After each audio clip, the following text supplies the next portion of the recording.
হুজাইফা কেন উন্নত মানের চিকিৎসার জন্য আপনারা বিচার করেন। মিয়ানমারের সশস্ত্র সন্ত্রাসী গোষ্ঠীর ছোড়াগুলিতে গুরুতর আহত তৃতীয় শ্রেণীর শিক্ষার্থী হুজাইফা আপনারের উন্নত চিকিৎসা ও সীমান্ত সুরক্ষা নিশ্চিতের দাবিতে মানববন্ধন অনুষ্ঠিত হয়েছে। আজ সকাল 10:30 ঘটিকার সময় তেসি ব্রিজ প্রধান সড়কে হোয়াইকং ইউনিয়ন সর্বস্তরের জনসাধারণের ব্যানারে উক্ত মানববন্ধন ও প্রতিবাদ সভা অনুষ্ঠিত হয়। মানববন্ধনে বক্তারা আহত হুজাইফার উন্নত চিকিৎসা নিশ্চিত করার অনুরোধ জানান। বিদেশের চিকিৎসা চাই, আয় উন্নত মানের চিকিৎসা চাই, জিন্দা চাই, আর নাতিরা জিন্দা চাই। আমার মেয়ে কোনো বেরি বাতে যায় নাই, আমার বাসার মতো গুলি চলাচল করছে। কে কি করবো? আমার মেয়ে এখন তো বান্ধ করছে, এখন ঢাকা চিটাঙে জবাব দিয়ে ফেলছে। এখন ঢাকার মধ্যে নিয়ে যাওয়ার জন্য আপনাদের দৃষ্টি আকর্ষণ করছি। চাই দাবি আমাদের সেই মাসুম বাচ্চা আজকে আইসিইউতে কাতরাচ্ছে, মৃত্যুর জন্য পাঞ্জা লড়ছে। আমি সরকার মহোদয়কে অনুরোধ করব, প্রশাসনকে অনুরোধ করব, আমাদের বোনের জন্য আমাদের বোন আজকে রক্তাক্ত হয়েছে, তার সুচিকিৎসার দায়িত্ব আমাদেরকে নিতে হবে।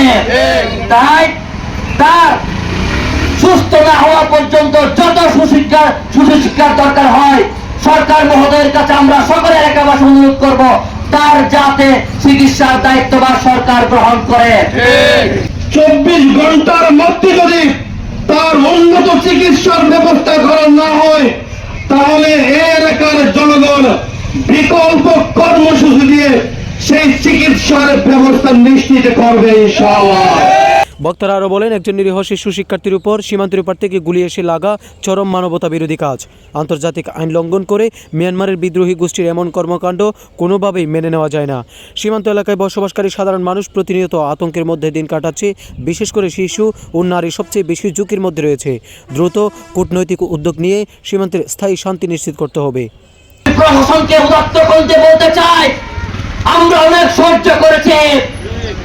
আগামীতে যদি আমার কোনো মাসুম ভাইয়ের রক্ত দিতে হয়, আমরা সকল ঐক্যবদ্ধ হয়ে এর জবাব নেব। আজকে এই ঘটনা প্রথম নয়, এই ঘটনা অতীত হয়েছে। আমরা যদি যেভাবে আজকে হুমায়ুন যার জন্য আজকে আমরা মাঠে নেমেছি, অতীত সেভাবে যে ঘটনা ঘটেছে, অতীতের যদি আমরা সেভাবে মাঠে নামতাম আজকে ঘটনা ঘটতো না। আমি আপনাদেরকে অনুরোধ করবো যাতে ভবিষ্যতে এরকম নিকারজনক ঘটনা না ঘটে, সেজন্য প্রত্যেকটা প্রশাসনকে সেই দায়িত্ব নিতে হবে।